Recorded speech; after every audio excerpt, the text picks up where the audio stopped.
Okay, everybody, we're gonna get underway. I got 6:30. Thanks for spending a little time this evening with me. The plan tonight is we're going to be exploring ideas from the start of chapter two. Um, when I list the different sections here within chapter two, what I try to do within each of these is to include after uh, the initial title, what the learning objectives are, what specifically we want to do with those. As you know, within the e-text along the way, there are learning objectives stated in each section, and then there's also a summary of learning objectives at the end. When I'm listing the learning objectives here, this is what I think we want to be able to accomplish in each of the different sections. So tonight we're going to be looking at sections 2.1 and 2.2, the discovery of atomic structure.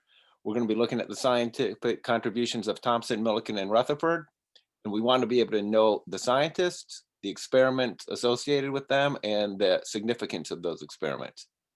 We're also going to look a little bit in section 2.3 at other subatomic particles and atomic symbols. Now, before we get into that, I think there's some important course logistics I want to go over. So in the first day of class, I gave you some details when it came to lecture, recitation, homework, and lab. And I mentioned that as we went along, when new things arise, I'd give you updates. So we've been at it for about a week right here. I want to revisit some of these and make sure we all have the correct plan. So beginning first within lecture. If I look at the syllabus within here, we're within chapter two. I end up recording each of these lectures through Zoom, and I'm posting those within Perusal. So if you find along the way, if there's ideas that I go too quick on, if there's things that are still confusing, you can always double back and look at those as far as where they're listed it within Perusal as optional assignments. And I think that that's a good way for us to continue to have the conversation. Now, as I look at this, I see that we have an exam after chapters 1, 2, and 3. So when I'm dividing up our time, this week we're going to be entirely within chapter 2. Next week we're entirely within chapter 3, and then that carries over just a little bit. I've got time for us to do a in-class review leading up to the midterm. So when I say I have a plan, I'm doing my best to be aware of what's going to be on your test and divide up our time accordingly for what we discuss in this space, what I have you practice within homework, what I post within Perusal. I've been doing this quite a few years, so I think I have a plan to try to best prepare you leading into the exam. Now, having said that, I really think we need to maximize all of our learning opportunities. We need to maximize what's taking place within our lecture, for example. So one thought within that to try to maximize the learning opportunities for everyone. I've been seeing how we've been operating here with the Zoom chat as a function. And this is what I think I would do in order to optimize that. I would say, try to think about the Zoom chat function as if you're a student and you're raising your hand in a class of 200 people. I call on you and then you share your ideas with me and everybody else. Because in a way, that's what takes place within the chat. It's fine within that space if you ask questions. It's fine if you answer questions. I sort of like the crowdsource element of that. I really like the way to see that you're supporting each other, but also be aware that if there's too much information being thrown right there, it's going to drown out the noise of everybody else, or your noise will drown out everyone else's comments. Okay. So when it comes to the chat right there, recognize that you're communicating with everyone in the class. It's not like you're communicating with the person right next to you. So let's continue to try to use it beneficially, sharing ideas with me and everyone else in that space. I think that that's a fine thing to do. But I've been hearing from some students that feel like they would like to contribute there, but they just never have time. They never have an opportunity because it gets flooded in with other comments. So let's try to be the most productive we can with that as a resource. Next thought, beginning this week, you get credit for attending and participating in the recitation. As I go through the different logistics here, I'm going to put a few things that I want you to be aware of and be able to do in red here. So I want you to make sure that you attend your recitation this week and every week going forward. This week, I'm going to have you work on a very specific topic that I know typically scores low on exams. So I'm working with the teaching assistants in that space to address specific needs, specific things that students often struggle with. So I think it can be a very beneficial time for you. When I look then to aspects of the homework, so far, great job on working within mastering chemistry. Outstanding. We've had 2 assignments so far, an introduction and then ideas from within chapter 1. Great job working through those. Thought within that, it's really important to prioritize your learning within that system. Don't get too caught up into how many points you are getting or missing along the way. It is so much more important to be able to maximize your learning in that versus the score that you get. At the end of the semester, everybody gets about the same score within mastering. That's not a huge deal. The huge deal is if you're able to though learn in that system and then get questions right on the test. So when it comes to prioritizing your learning within mastering, a couple thoughts that I've seen. It's helpful at times to write down information. I find that as we have an online homework platform, if all you do is end up clicking a button and moving on, your brain doesn't store that information very well. It's so flighty to just transient, to just click a button and then move on. So if there's important things that you're processing and learning, it's helpful to write that information down. Second thought within here is it's beneficial to, in some ways, I would say, in some ways, process the information, or maybe not process the information. I think in some ways to take it and store the information. And by that, I mean, I've had students before take their mastering homework and they end up taking screenshots of different questions. On those different screenshots, then they end up compiling that, they add their own comments, they show their work, they make it a resource that works for them. That's one thing that you might want to consider, to take the homework and sort of turn it into a homework notebook. Another really good idea is if you miss a question, if you don't understand something, if you can identify your error, great. I'd rather you make errors within mastering chemistry, correct them, and then get that question right on the exam. Those are all suggestions I've seen for how to prioritize learning within the mastering system. Now, one thing that I've done is after tonight's class, I'm going to shift the deadline for those first 2 assignments till make it so it's due on Wednesday. Make it due so it's due tomorrow. If you've already worked on those assignments, you've got them done, it's not going to affect you at all. But we've had some students add the class late. They're just getting with the program.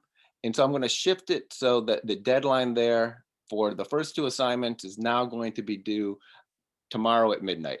So you still have an opportunity to work on those if you've just added the class, or even if you haven't just added the class, if those still remain, you can give them a try. Now, another thought, I'm seeing really good things for how people are contributing within perusal. So as I look within this week, tonight there was 1 video lesson. On Thursday before that, I have 2 of them. It's just the way that the workload gets distributed. So make sure that you recognize that there are 2 video assignments that are due before next class. We're going to be covering both sets of those ideas in class, so they're both going to be important. Now, perusal is another thing that's going to contribute to your overall homework grade. I've analyzed the data through the years for how students do within perusal. It's part of my chemical education research, and I found that success in perusal is a really strong predictor for success in the course, more so than mastering. So I know that success in perusal matches up with success in the course. Now, perusal has its own grade book. I'm going to release the scores within that later tonight so you can see how you're scoring within perusal. A couple of thoughts that I want to tell you how that works. Within perusal, every annotation you make, the computer system gives it a score of 0, 1, or 2. And then it takes the different ones that you have made along the way. It looks for how many you've made, how they're distributed throughout the text, different things within its algorithm, and it gives an overall score for your assignment of 0, 1, 2, or 3. My experience within that is if you're getting scores of 2 or 3, I really count that as full credit. You're doing an outstanding job. Now, I do more than just take what the computer tells me. I don't let the computer boss me around when it comes to perusal because I'm in that system too. I see what you're doing. If I think you're doing a great job and perusal disagrees, well, my vote is the one that counts. What I'd like to see you do or continue to do, try to add a total of 4 to 6 quality annotations to each of the different assignments. A total of 4 to 6. Those might be responding to my questions, adding your own comments, responding to students. Try to have a total of 4 to 6 quality annotations within each of your assignments. Now, to show you a little bit of what the data looks like within this, here's the data that I grabbed after the second video that you all worked on. So that would have been last Thursday. So I mentioned that perusal gives it a score of 0, 1, 2, or 3. And I think if you're at the 2 or 3 level, you're really nailing it. And already I see a very significant number of students are able to be functioning at that level within perusal. Outstanding. I think you're on a really good path within that. When I look at the students that are scoring a little bit below that, let me give you some information as far as why you're not quite at that level of 4 to 6 quality annotations. So first of all, here's some data.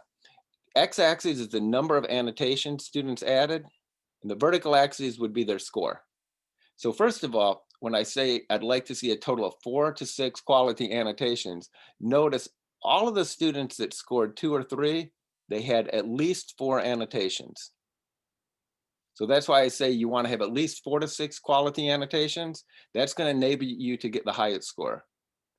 Now, the next thing I noticed within here, there are some students that might have 5, 6, 7, 8 annotations, and yet within the perusal system, they're not scoring quite at that high enough of a level. Let me show you some information. These are different submissions that students made within perusal. And then on the right-hand side, these are the scores that perusal gave it. And perusal, I mean, it doesn't have a chemist reading it. This is a machine scoring it, but it's looking for the vocabulary, the number of words, the context, different things, and it puts its score onto it. So take a second. First of all, just pause and consider how perusal seems to be doing. Does it seem like perusal is giving a higher score to the more substantive submission comment? And in fact, let me ask that a different way. I'm going to send you a polling question. How would you respond to this statement? I think higher scoring submissions in perusal better support student learning than the low scoring ones. Is that something you strongly disagree with or strongly agree with? Is perusal doing a good job of giving more points to those annotations that would support student learning?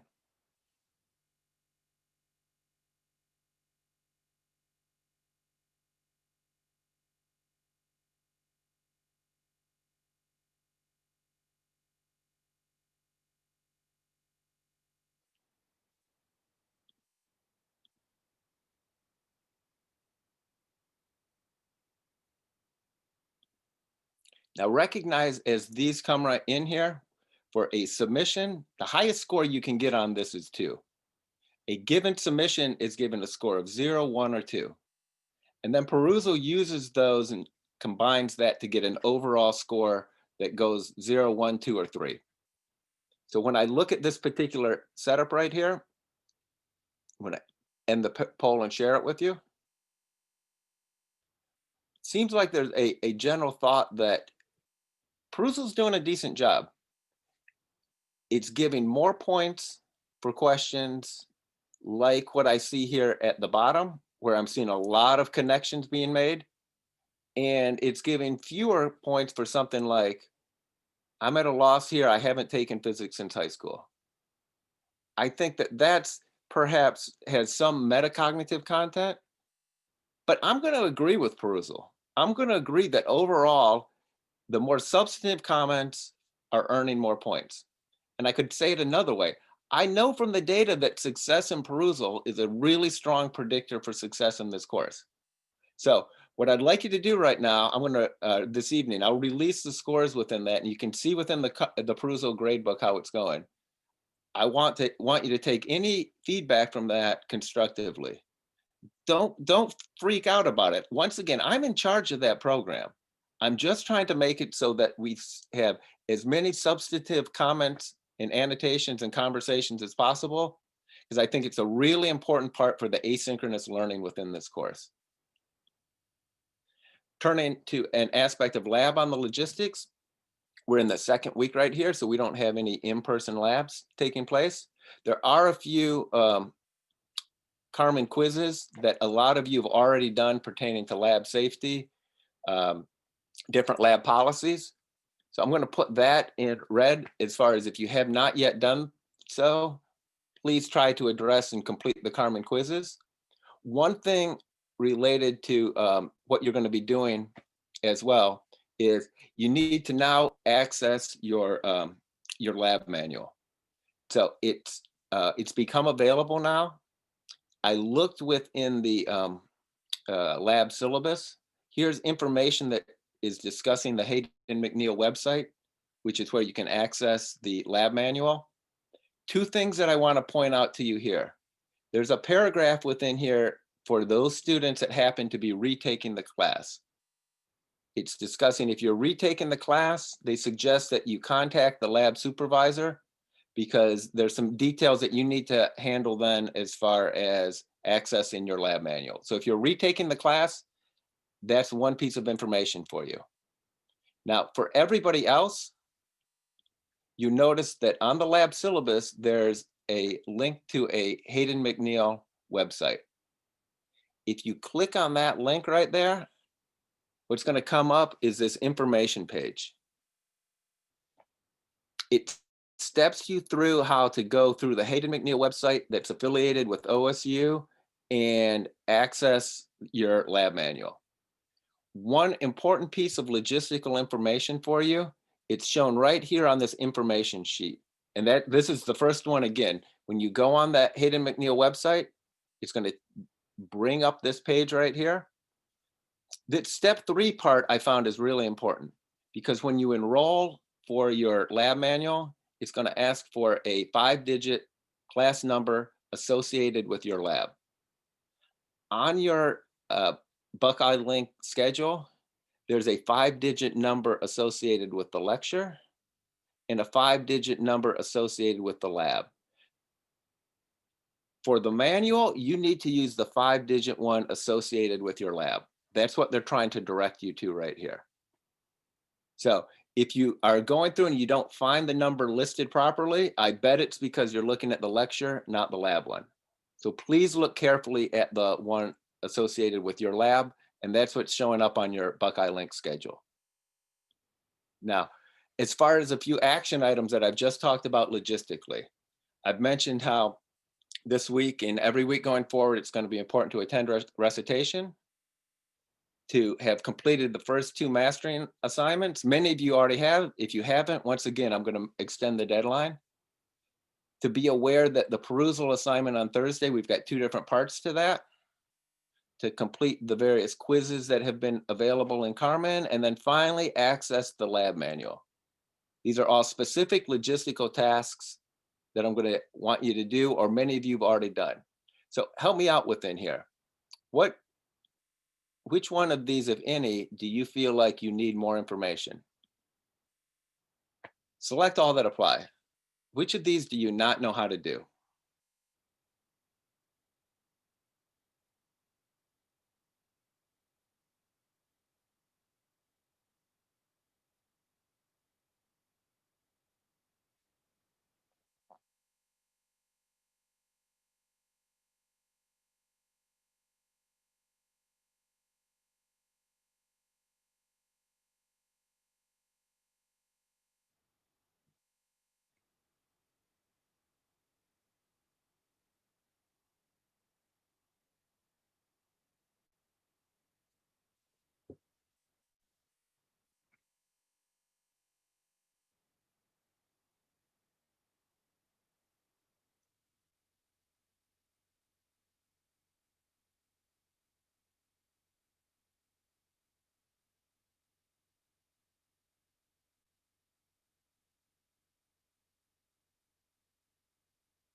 Take about 10 more seconds.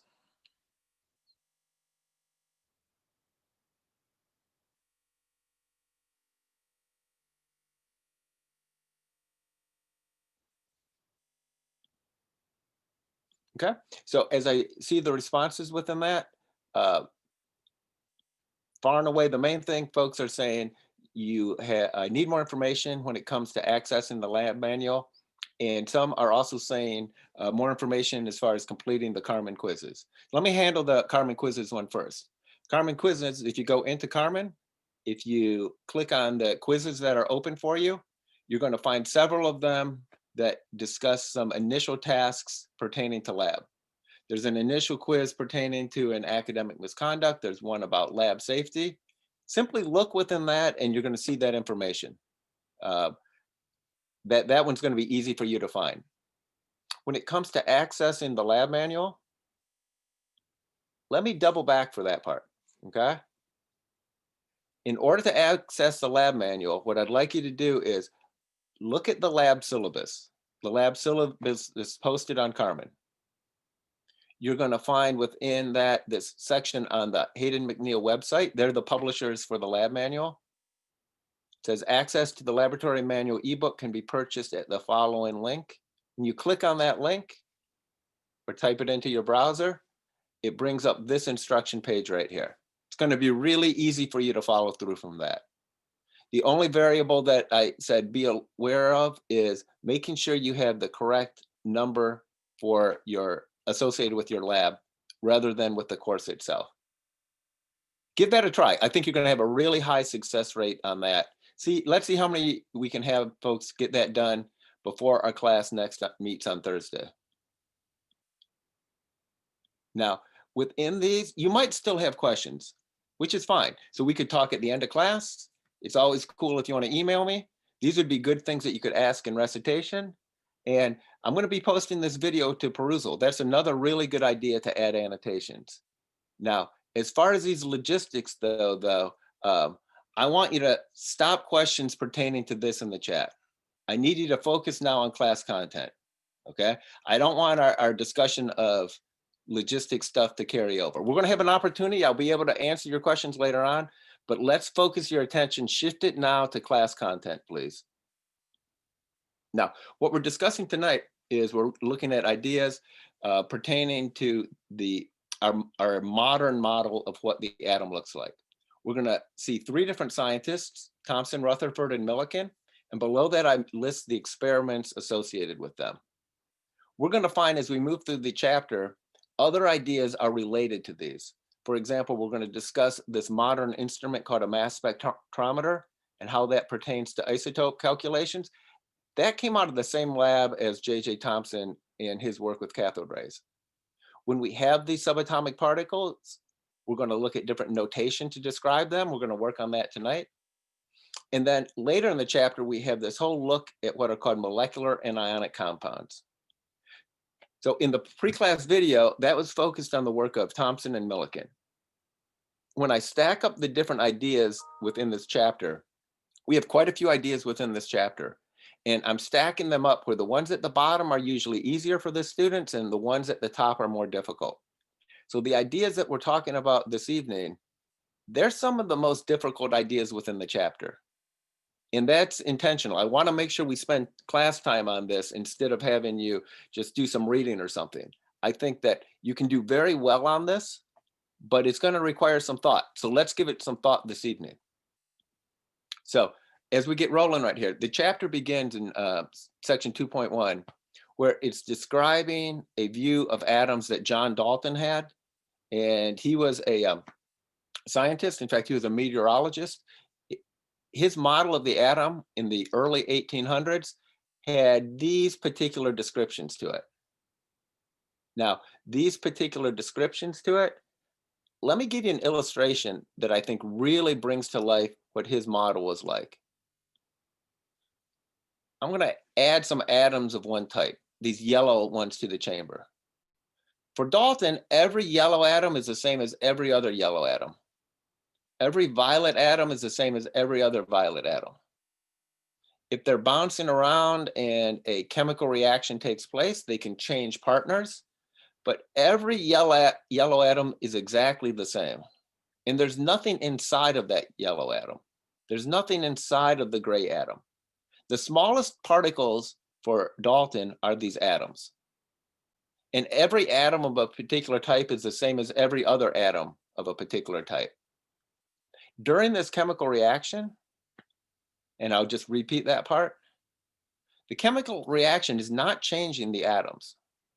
The atoms can change their partners, so I can have new molecules form, but the atom itself has no structure to it. Now you could see why this would be called a billiard ball model. That's what this really seems to be depicting, is these atoms bounce around. It's as if they are these hard spheres. Now we're going to begin to modify that. This was in the early to mid 1800s. The experiments that we're going to be talking about are in the late 1800s and the early 1900s. So we're going to have 3 different scientists we're interested in. Our learning objective for these is we want to know the scientist, some aspects of how the experiment worked, and the significance of the experiment. So in this first summary right here, I'm trying to show you the scientist and the significance. So the first one is J.J. Thomson.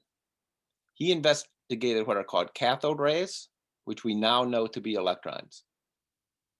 The scientist is J.J. Thomson, and he's investigating cathode rays. He measures a ratio of these cathode rays, or electrons, and measures a ratio involving their charge and their mass. And with this information, he's credited with discovering the first subatomic particle, the first particle that is smaller than an atom itself, which is the electron. Second one we're interested in is Ernest Rutherford. He was studying what are called alpha particles. We now know the alpha particle is a helium nuclei, 2 protons, 2 neutrons stuck together. He found that when he directed them at thin metals like gold, nearly all of them would pass through, but a small number ended up being deflected at sharp angles. And this led him to propose a nuclear model of the atom. So the scientist is Rutherford. I'm associating this gold foil experiment with him, and the significance is the development of a nuclear model. Our third one is Robert Millikan. He's the only American in this list. He was working at the University of Chicago. He's associated here with what's called the oil drop experiment. In this experiment, he measured the total amount of charge that different oil drops acquired. And he used this information to determine the smallest amount of charge possible. And he said that was the charge that an electron has. So the scientist in this case is Robert Millikan. The experiment is the oil drop experiment. And its significance is it leads us to the charge of the electron. In some ways, the scientist and the significance, that's the easy part, okay? That's just recalling information. What I want to do now is turn our attention to and begin to think about how did the experiments work? In terms of degree of difficulty, that's a higher end question, okay? So I want to spend some time exploring that, and that'll set us up for other ideas within the chapter as well. So both J.J. Thomson and Robert Millikan were looking at characteristics of the electrons. So let's look at them first. Those are the 2 that were discussed within our pre-class video. So this is what J.J. Thomson was doing.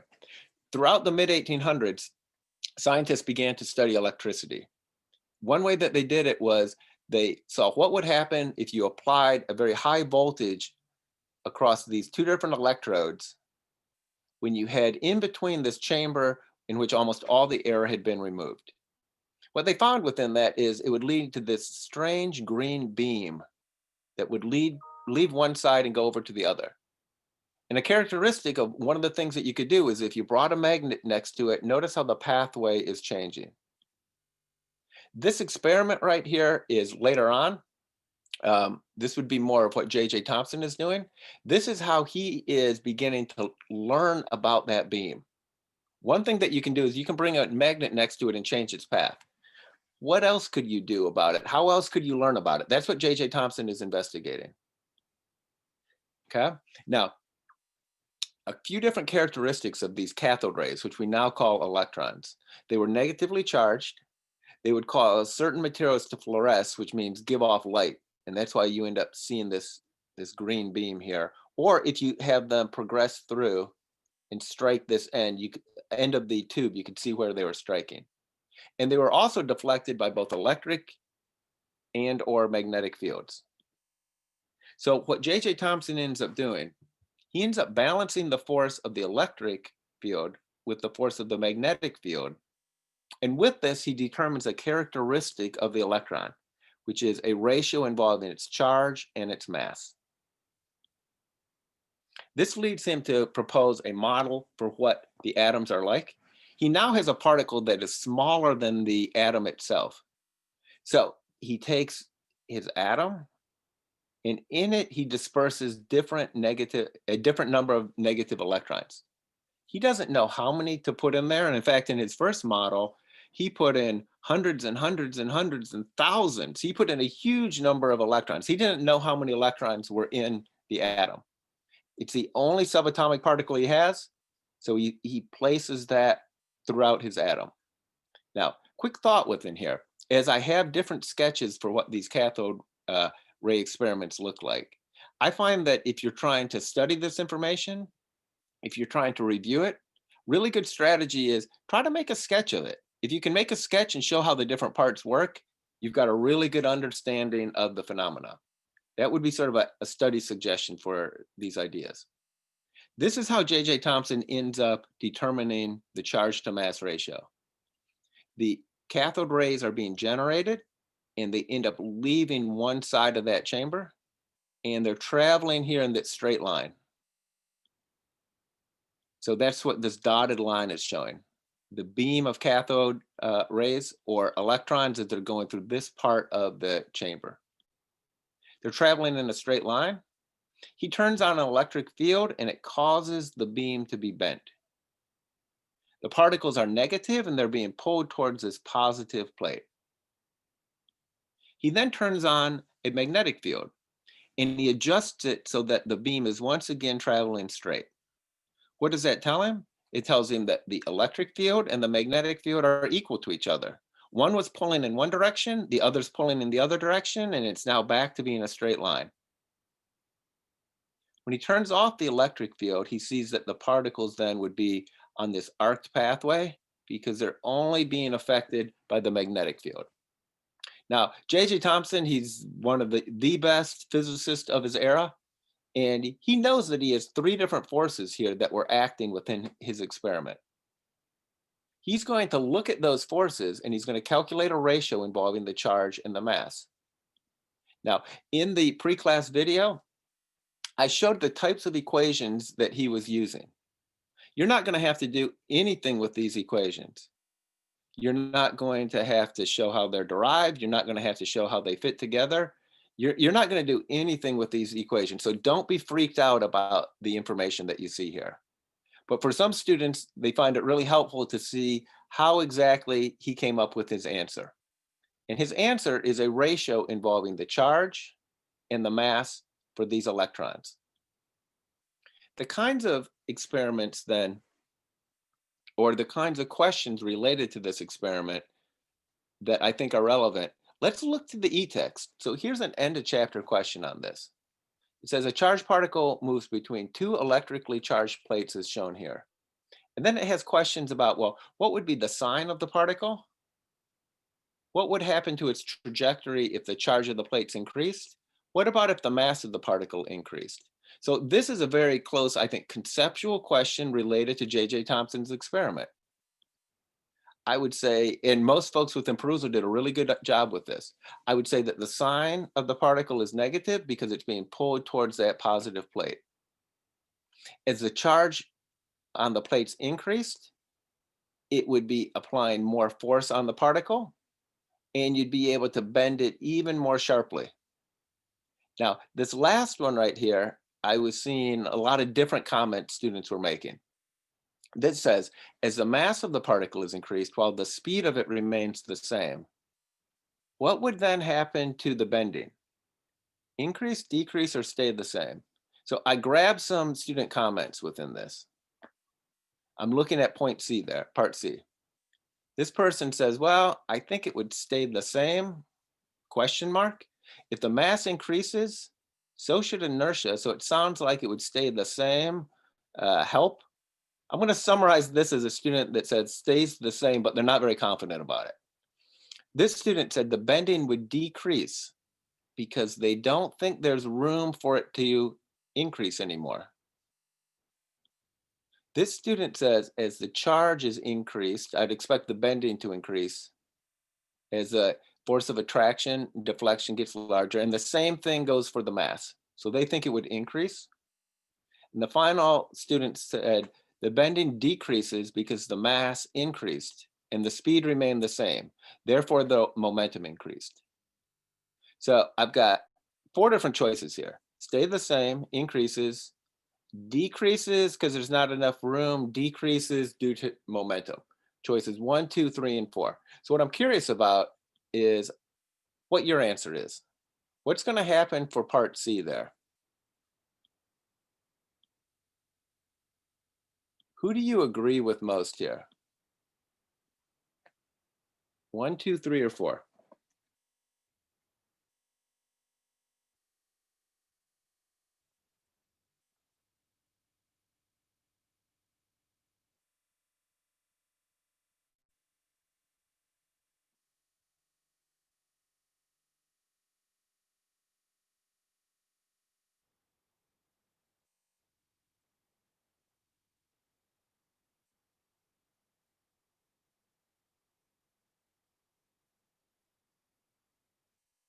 Take about 10 more seconds.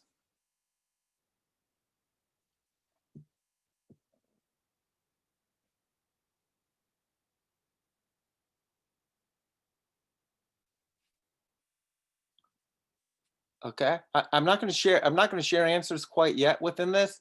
Let me add a little information, and I want you to continue to think about it. So consider this scenario. Let's say we have an object that's traveling in a straight line. The object travels towards me and I give it a push. Okay. I grab this little icon thing because I don't know, sort of looks like me, I guess. Well, it's got more hair than me, but anyways, it's traveling towards me and I give it a push. And I want to know, does it continue in a straight line or does my push change its trajectory? So let me give you a couple scenarios and I want you to be thinking about, would I be able to change its trajectory or would it stay on a straight line? So the first object that's coming towards me is this child on a bicycle. The child is driving in front of me, riding in front of me. And when she gets right in front of me, boom, out comes my arm. I give her a nudge. Does she continue in a straight line or could I change the trajectory she's on? Now let's repeat that scenario. But instead of having a girl, I've got this truck. The truck is traveling in front of me. Let's say it's going at the same velocity as this biker. I give the truck the same push. Would the truck go in a straight line afterwards or would I change the trajectory? Similarly, what if it was a cyclist, but they're going very, very fast, very high velocity? They get in front of me. In that instance, I give them a push. What would their trajectory look like? Now, I want you to think for yourself right now. Don't comment on it. Think for yourself. Which of these do you think definitely continues in a straight line?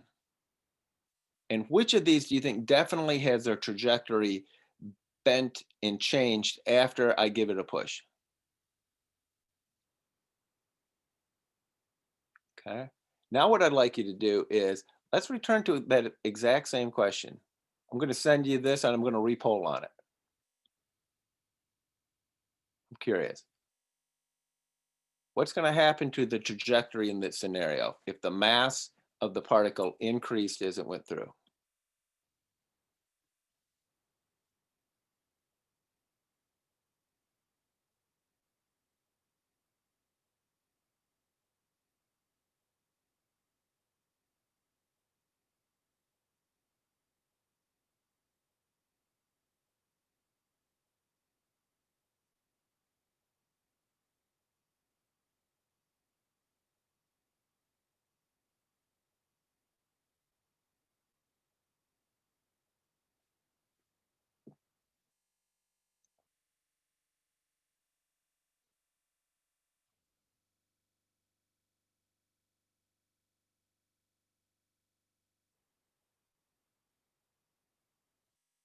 Okay, take about 5 more seconds.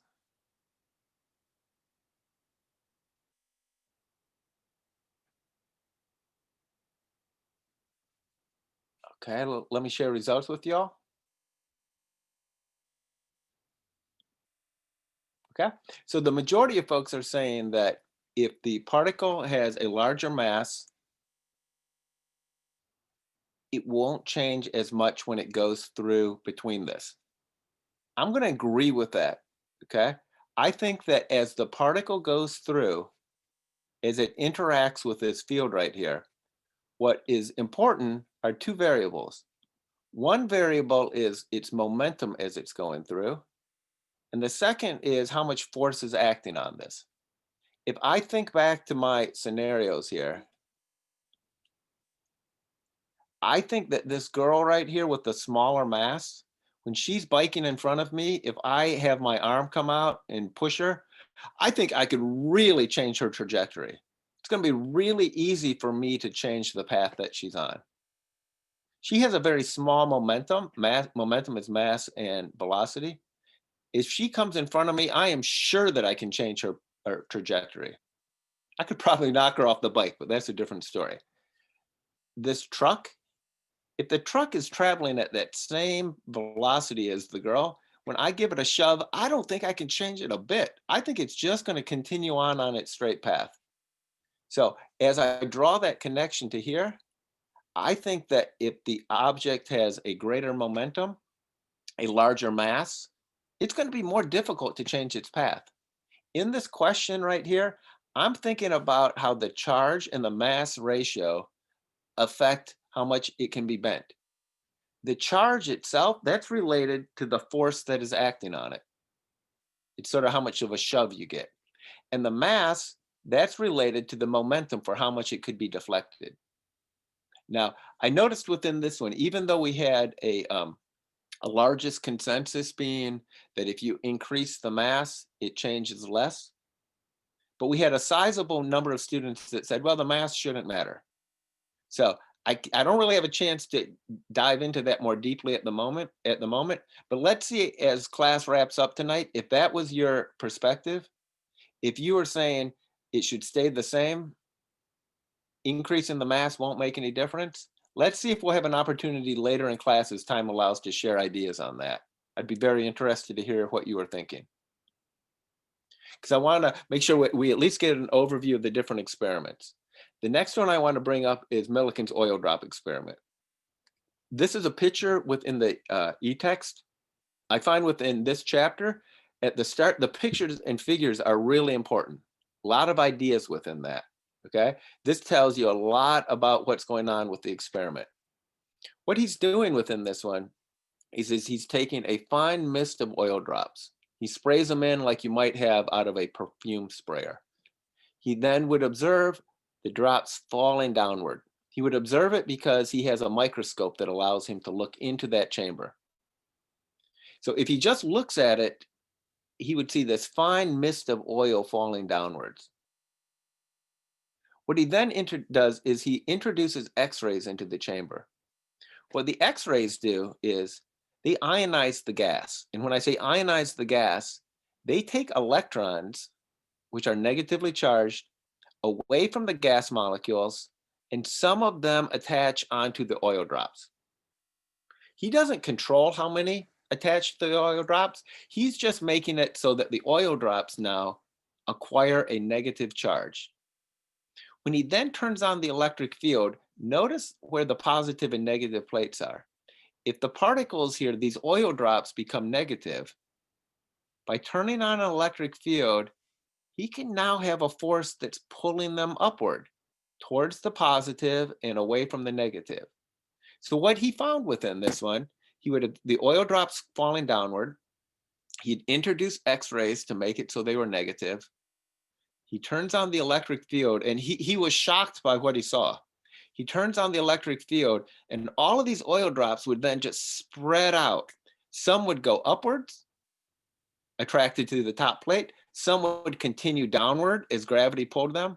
But the ones that had the right number of electrons, the right number of electrical charge to match what his dial said, they would be suspended right there in the center. This is what it means to catch an oil drop.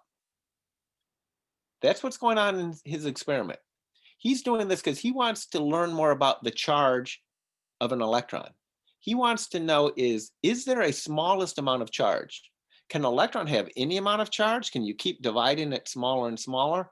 Or is there a smallest amount of charge that all electrons seem to have? Now, this is another experiment where if you want to sort of summarize it yourself and try to remember it, making a sketch, I think, highly recommended. Now, I showed within the pre-class video sort of the math that goes along with this. This is again in the category, you're not going to have to use these equations at all. But I wanted to explain the phenomena so you could see what was going on. What he was doing is he was timing the velocity. He was using a stopwatch. He's recording the time that the drops fell in order to determine their velocity. He would turn on his field, the electric field, and he would measure the velocity as they were rising. So he'd be looking through with his microscope, and it was etched into different divisions. And he would time it as it goes down, and he could get some of the variables. He would turn on the field, he would time it as it goes up. He would time it as it goes down. He would time it as it goes up. Time it as it goes down, time it as it goes up. With the same drop, he would record the information over many, many trials. He might do 30 some trials with the same oil drop. Now, some students ask really good question, well, why is the oil drop part important? Other scientists were doing the similar experiment, but they were using different types of drops. They would usually use water. Now, water evaporates more quickly than the oil. Its mass would be changing during the experiment. By settling on and using oil instead, he could do the same drop and measure it again and again, and in a sense, collect better data with that. So that's why it's called the oil drop experiment. The oil drops were acquiring these electrons. Now, I show here, this is his actual data. I was able to get it from a resource.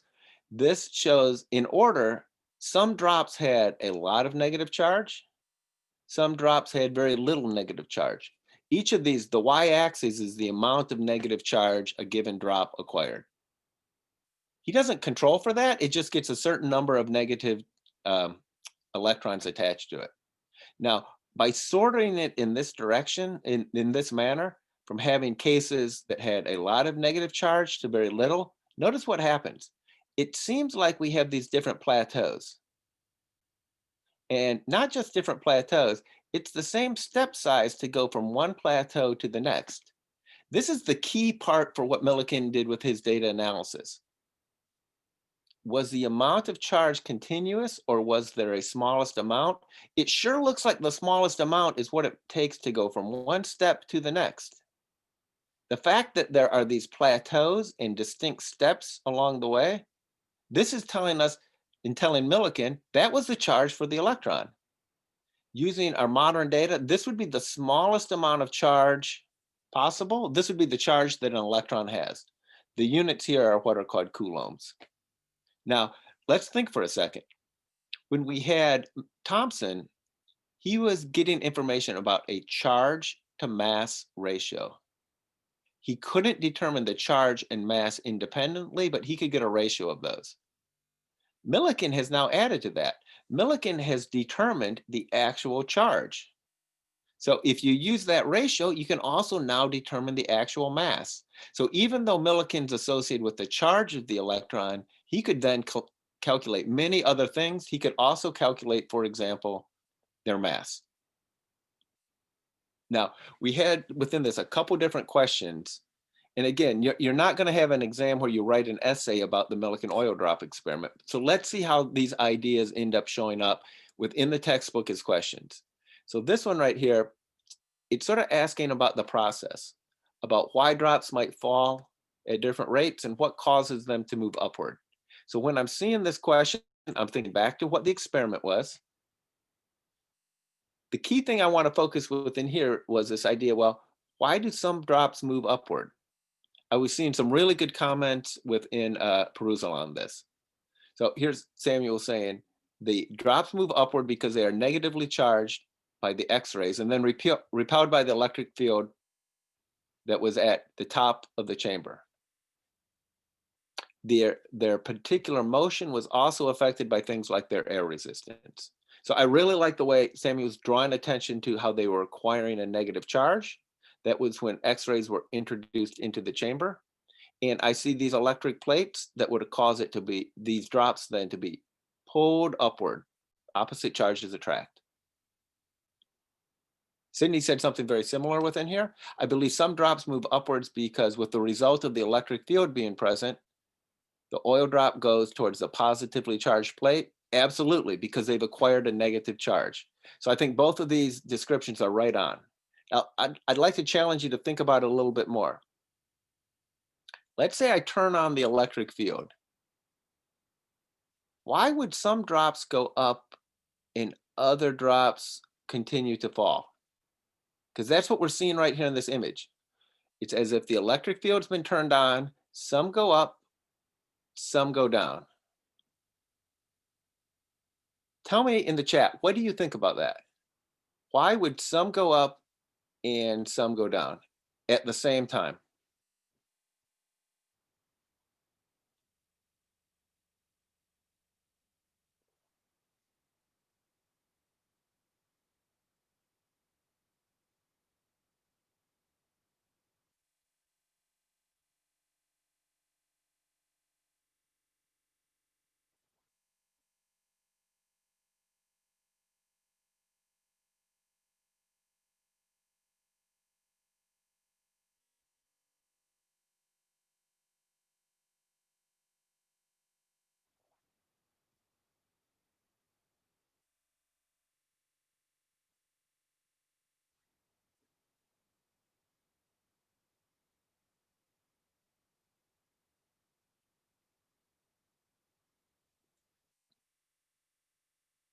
I'm going to take about another minute or so on this. If you're still contributing your comment, please do so. If you've already contributed your comment, get up, stretch for a second, try to recharge yourself as we have about a half an hour to go.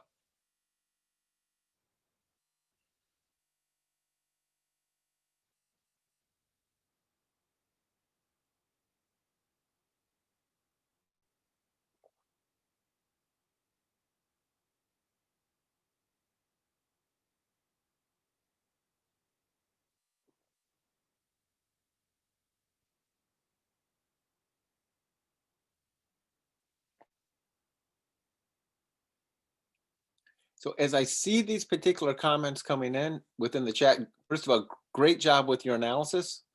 The main thing that I'm seeing identified as an important variable here is you're saying a difference in mass. I think that's very astute.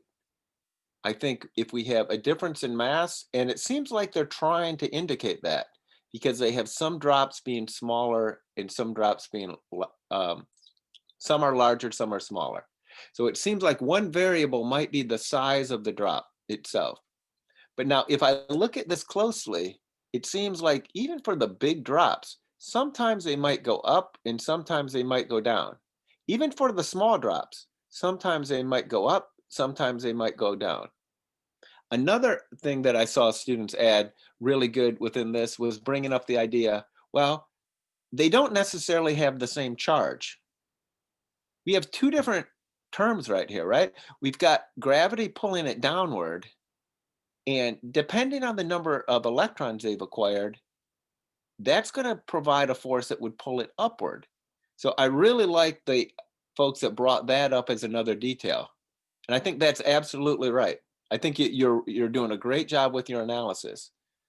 One factor that was in the minority for what folks were mentioning, they're going to acquire a different number of electrons. Millikan is not controlling that. He's making them negative. He doesn't know how many electrons they're going to acquire. Their total charge then can be different. So the force of the attraction then is different. So that's why you could have two drops that could be exactly the same size, and one goes up and one goes down. I think if it goes upward, it's because it has acquired more negative charges. So it would be attracted more to the positive. It's the interplay both on their size and the number of electrons they've acquired. The reason I'm dwelling on this one, I've seen exam questions involving figures like this.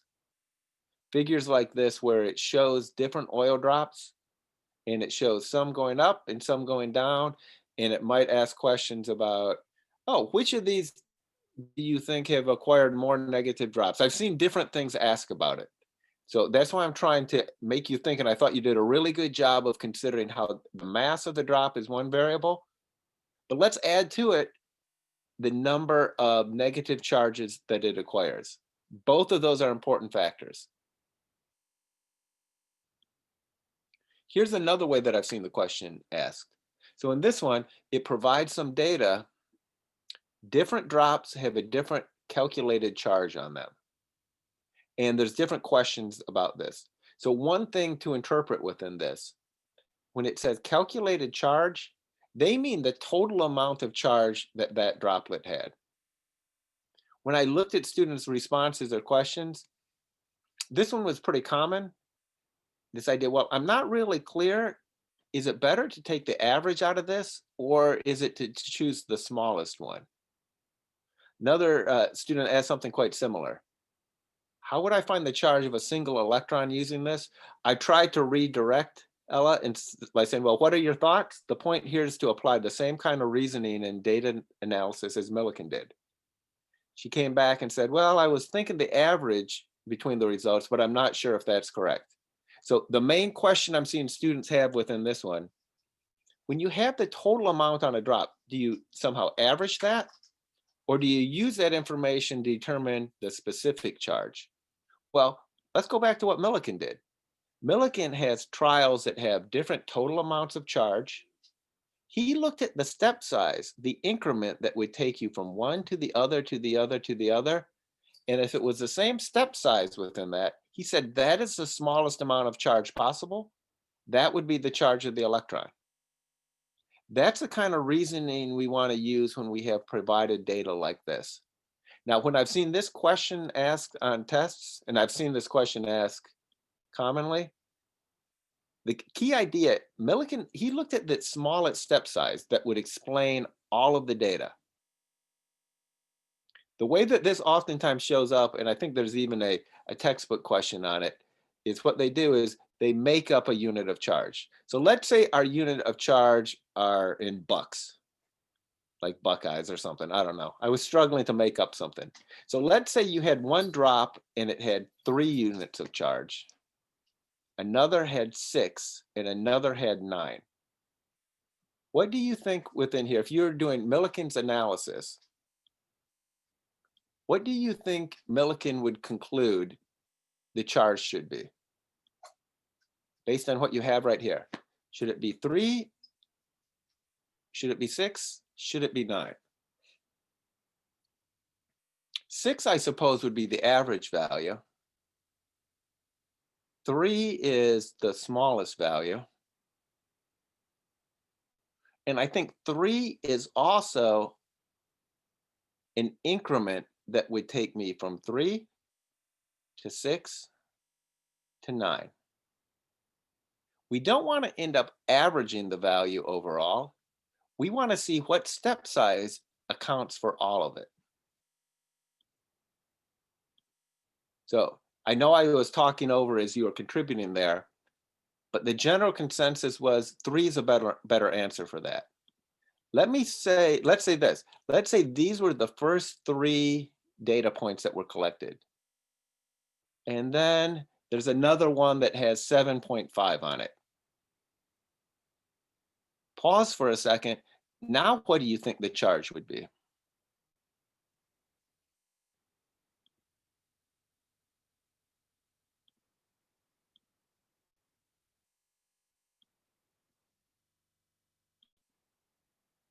If you are applying Millikan's reasoning now, what should be the charge?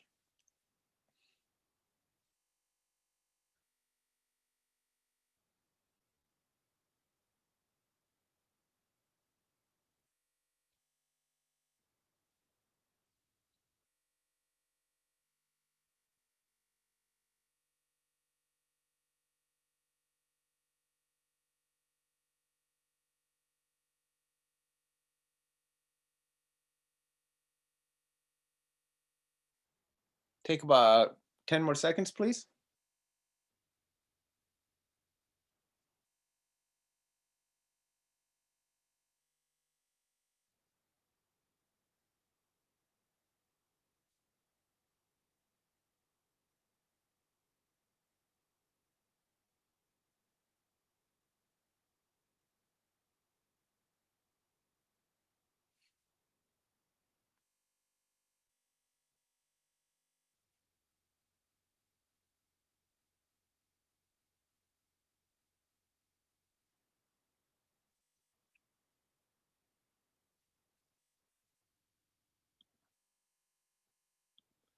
My view on this is outstanding job. Completely nailed it. Okay. We're about 80% right on the right answer. This idea right here, a value of 1.5, at first thought is I look at the provided information and there's not a single trial that has a value of 1.5. So I think what you're doing is the same thing that I would be doing, that Millikan would be doing. Said, well, if I've got a value of 3, 6, 9, 7.5, an increment of 1.5 gets me to all of these. Outstanding job. Completely nailed it. Really, really well done. So it tells me right here, what you're doing is you're finding the smallest amount that could serve as an increment to step through all of these. And it doesn't even have to be one of the provided values. And in fact, within Millikan's data set, he never collected a sample that only had one electron. It always had more than that, but he did that same reasoning of looking at the increment. Really, really well done. I'm very impressed with that. Great job. So right now we've been looking at the experiments, I think in a lot of detail for Thomson and Millikan. Let's add in Rutherford's contribution. Within Rutherford, we've got two different experiments that I want to draw your attention to. Rutherford was investigating nuclear radiation. He has a source here that is emitting some strange combination of energy, particles. He's really at the forefront of studying radioactive materials. What he does is he takes it, he makes it so it goes in a straight line by passing through this opening. And then he tries to learn about it. And he had many, many clever experiments. In fact, 2 years ago, I went to his lab in Montreal and I got to visit and see what the different experiments. It was really cool visit. And this would be one example of what he has. He's taking it and he sends it through an electric field. He's sending it through an electric field because that will give him some insight into whether the particles that are coming through are charged or not. And what he finds within that is some particles go straight through that were not charged. Some are pulled downward, some are pulled upward. Once again, this I find helpful to resketch the experiment as a way to sort of summarize for yourself what's going on. I'm also going to say this experiment right here, it's also related to this end of chapter question. Because once again, notice the particles are going through an electric field and they're being changed with their trajectory based on the charge and their momentum. Same phenomenon taking place. So if I look closely up here within this picture, a few different takeaways right here. The ones that are being pulled towards the positive plate, they must be negatively charged. The ones that are being pulled towards the negative plate, they must be positively charged. So right away, based on the direction, I know whether they're positive or negative. Turns out those ones that are being pulled upward, we call those beta rays. Those are actually high-speed electrons, electrons that are moving with a very high velocity. These ones that are being pulled downward, couple thoughts on that. So first of all, I know they're positive because they're being pulled downward. But notice how they don't move as much away from their center. Turns out this is because they have a much, much greater momentum. It's back to this idea is if they have a greater momentum, it's more difficult to deflect their pathway. That's an idea that we're going to use next class as well. So it turns out these particular particles are positive and they have a much, much larger mass than the electron. What Rutherford's trying to do is he's trying to learn about these particles, which are now called alpha particles. He's trying to learn about the alpha particles.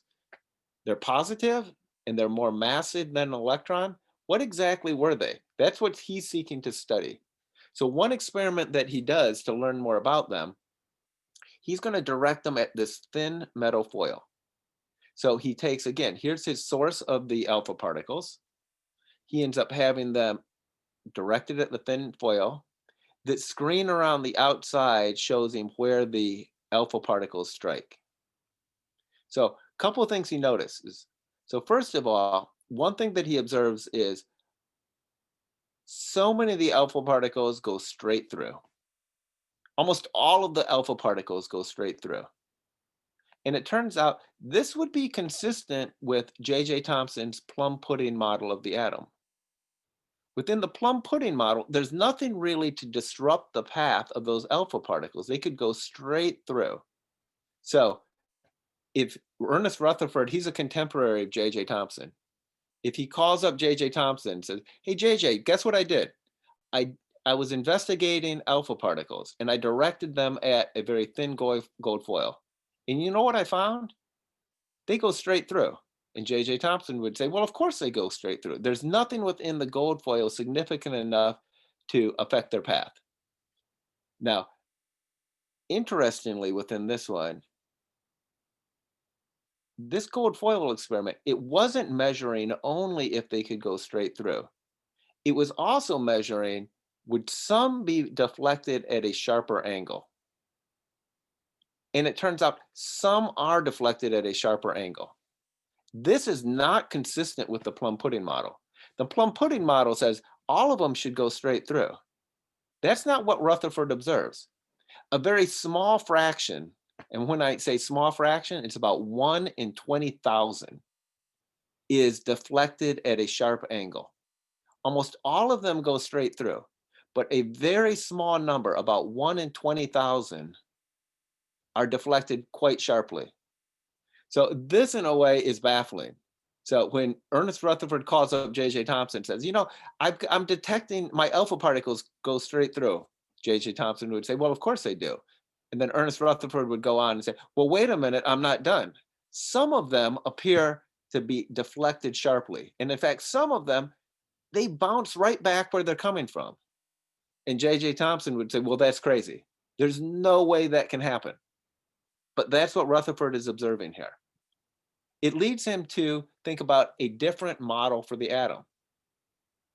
Almost all of them go straight through. Some end up being scattered, and that's what I mean by deflected here. And when I say some, only about 1 in 20,000. Almost all of them go straight through. This leads him to propose a nuclear model. Within this nuclear model, he's going to take the positive charge and nearly all of the mass, and he's going to put that in the center of each atom. Most of the atom for him is empty space. A very small amount is where the mass and the positive, most all the mass and the positive charge is found in a very small region of the atom. So he comes up with this idea, most of the atom's empty space, but I'm going to concentrate the mass and the positive charge in a very small region. Now, in order to explore this, I really like this website, PhET, P-H-E-T. PhET has a sim that allows me to explore this. So I'm just going to take and type in PhET Rutherford.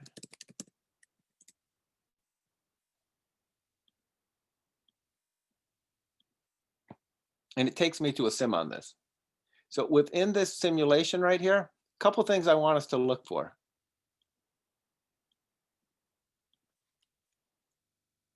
So within that sim, I want us to compare Rutherford's model and the plum pudding model. Let's see what each of them looks like and what happens when alpha particles interact.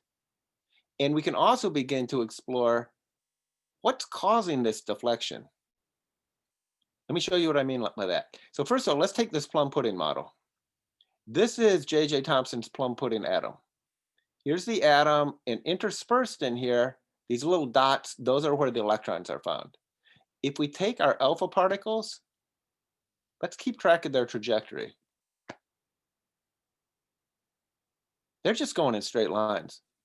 It doesn't matter if these alpha particles have a very high energy, a low energy. There's really nothing in J.J. Thomson's plum pudding model that would deflect the particles. The alpha particles go straight through. Now, let's switch on this to Rutherford's model. So first of all, if we look closely within Rutherford's model, this circle right here, this is representing the atom. Almost all of its empty space. The electron can be found out here somewhere. In the center, in this very small region, that's the nucleus. That's where the positive charge and the mass is found. So look what happens if I now send alpha particles through this. And I'm going to trace them again. When are the alpha particles having a change in direction? Many of them go in straight lines until they approach the nucleus. And that's when I see a deflection take place. Now, if I were looking at this within Rutherford's experiment, if they leave through the top of the screen, that means they go straight through. Let's see if we ever find one that sort of bounces back towards us. Most are leaving through the top. Oh, here's one. One of them is coming back towards us. So this is how Rutherford's constructing his model. I mean, he doesn't have a microscope to see this, but he's trying to think, if I'm sending through these massive positive particles, what would it mean to have almost all of them go straight through and a very small number of them being deflected back? That is what he uses to construct a nuclear model. And the thing that's causing them to be deflected back is when I have a positive charge approaching another positive charge. That's what's causing them to bounce backwards. So if I were to look at this one right here, if I were to compare these, we saw a little bit of what each model looks like. And we saw that these alpha particles, how did they interact? Well, with a plum pudding model, they go straight through.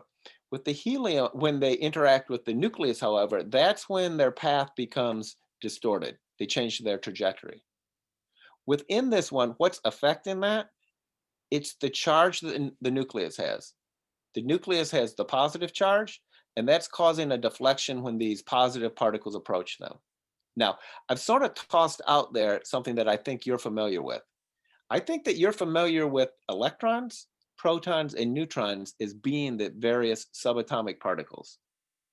If I were to summarize their characteristics, the proton is positive, the electron is negative, and the neutron doesn't carry any electrical charge. If I look at the mass that they have, notice how the mass of the electron is much, much smaller than the other particles. And the other particles, the proton, the neutron, they're very similar to each other. So if I'm adding up the mass that an atom has, I can more or less forget about the electrons. I want to consider the mass of the protons and the neutrons, but I can pretty much ignore the mass of the electrons. That's one thought. Second is if I'm looking at the charge, the magnitude of the proton and the electron is the same. One just turns out to be positive and one turns out to be negative. Now, if I want to summarize this, let's be familiar with these atomic symbols and how they summarize the particles that are present. And when I say by summarize that, this is the notation that we oftentimes will see. There's a subscript that tells you the number of protons that are present.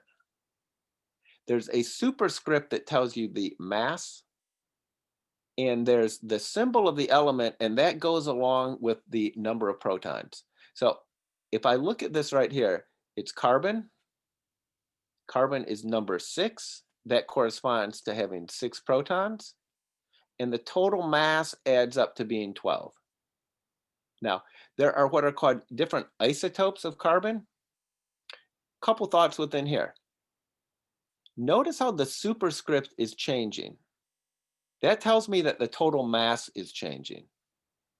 But in each case, there's always 6 protons, because 6 protons tells me that it is the element carbon. So when I'm looking at different what are called isotopes, what I find within this one, the number of protons will stay the same because that tells me the element that it is, but the number of neutrons can vary. And that's what adds up to different total masses. So if I look at this first one, I'd call that carbon 11. It's carbon, so if I look at the periodic table, I find it has 6 protons. The mass adds up to be 11, so that must be 6 protons and 5 neutrons. 6 plus 5 gets me to 11. Last thought is, this is a neutral atom. There's no charge being shown there. So the number of protons and electrons must be the same. We'll look at in just a second, what does it mean when they're not the same? So first of all, though, I want you to sort of think about and begin to apply this information. So I've got a couple examples I'm going to ask you to please work through. So grab something to write with so you can record this information, or you can put it right on this particular slide if you have that available. So first of all, let's look at something called hydrogen 2. That hydrogen 2, that's telling me which isotope it is. It's the isotope of the element hydrogen that has a mass of 2. I would say because it's hydrogen, it has 1 proton. Hydrogen's number 1. The mass is 2, so it must have 1 proton and 1 neutron. It's neutral, so the number of protons and electrons is the same. The charge ends up being 0 and the total mass is 2. This is all the information that I would take away when it comes to that symbol. So what I'd like you to do, take a few minutes. Let's see how many of these you could get through. What would take place if I have this symbol right here? And what would be the name for that? If I have hydrogen with a total mass of 3, what would be the name of that? And what subatomic particles are present? How about if I have sodium, superscript 22, and it has a plus charge, or fluorine, superscript of 19, and it has a minus charge? Take a few minutes on this. I'll share my answers in just a second, but see if you can get started on that, please.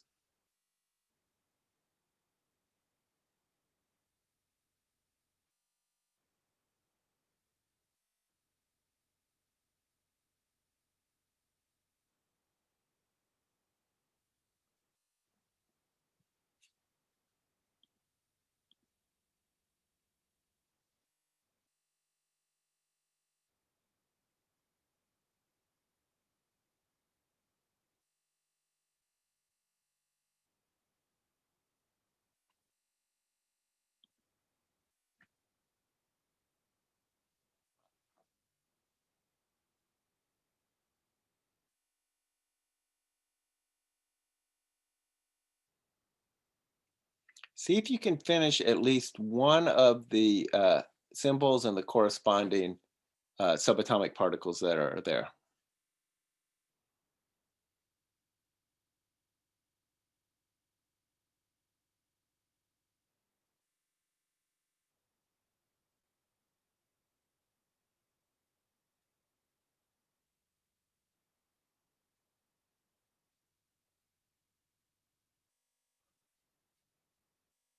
Okay, let me share with you my work here. And let's see for the one that you were working on, or more than one, if we're in agreement on that. So for the second one right here, I would call it hydrogen 3. The 3 is telling me the total mass for that particular isotope. It's hydrogen, so it must have 1 proton. The total mass is 3, so I'm going to have 2 neutrons in that case. This would be another isotope of hydrogen. It doesn't have any charge, so the number of protons and electrons are the same. And I guess when I say doesn't have any charge, doesn't have any net charge. The number of positive charges equals the number of negative. This next one right here, this is giving me the symbol when it does have a charge. When it does have a net charge of positive 1. This would be what's called a sodium 22 cation. Na, that's our symbol for sodium. 22 is telling me the total mass. If I look down here for sodium, it's number 11. So I would see that I have 11 protons. It adds up to 22, so there must be 11 neutrons as well. I'm going to have 1 more proton than I do electron, because that will give me the overall charge of +1. In order to get the overall charge of +1, I know that I have to be changing the number of electrons. Because if I change the number of protons, well, it wouldn't be sodium anymore. Similar idea here when I'm looking at this fluoride 19 anion. Fluoride's number 9. That mass adds up to 19. I've added one more electron now. I have 10 instead of 9, and that gives us this -1 charge. When I have an overall positive charge, we call those cations. And if it has an overall minus charge, we call those anions. So as far as where we're at, where we're going, tonight we spent a lot of time and attention looking at the works of Thomson, Millikan, and Rutherford. I thought folks did a great job, and that's the most difficult idea in this entire chapter. Next class, what we're going to do is two different things. We're going to look more closely at what does it mean to have different isotopes and how we calculate the masses that we find on the periodic table. And then we're going to look at more aspects of naming. I'm using, for example, this word fluoride. Next time, we're going to look at some aspects of naming to figure out where that comes from and how we can accomplish that task. We've got 2 videos to set you up for that for class next time. Once again, I really appreciate your attention. I'll hang around for questions. Outstanding job once again, everybody. I have a question. Yeah, sure. So on the question, it says a charged particle moves between 2 electrically charged plates as shown here, and you had the thing. I got A. I didn't get B. It says as the charges on the plates increase, would you expect the bending to increase, decrease, or stay the same? Charges didn't have to do with mass or momentum, so I don't know what the answer is. Really good question. Later. So yeah, really good question. So when you're saying mass or momentum, in a way, that's describing the manner in which the particle is approaching the plates. Okay. The charge part, in a way, that is the force that then acts on it when it's in this region right here. In my scenario where I had like a little kid going and I pushed them, I was applying a certain amount of force. I guess I could push them even harder, right? I could change the amount of force. The amount of force has to do with the charge of the plate. That's what's called, so those are the 2 variables. One variable is how much force am I applying to try to change the trajectory? And the second is, well, tell me about the momentum as it's approaching that. Okay, but then I don't understand what happens when as the charge in the plates increase, would you expect the bending to increase, decrease, or stay the same? So then it would. Do you think if I increase the charge, do you think I would be increasing the force that would be acting on the particle or decreasing the force? Well, the amount of force has to do with the charge of the plate, right? Yep. So if I'm applying more force, it would affect the trajectory more as long as the mass isn't larger. I'm with you. So I think within there, I think I would now cause it to bend even more sharply. So it would bend sharper. Yeah, I think it would bend more sharply. Yep. Okay. Thank you. Yep. Good question. I also have a question on the question about the student reproducing the Millikan experiment with the 4 droplets.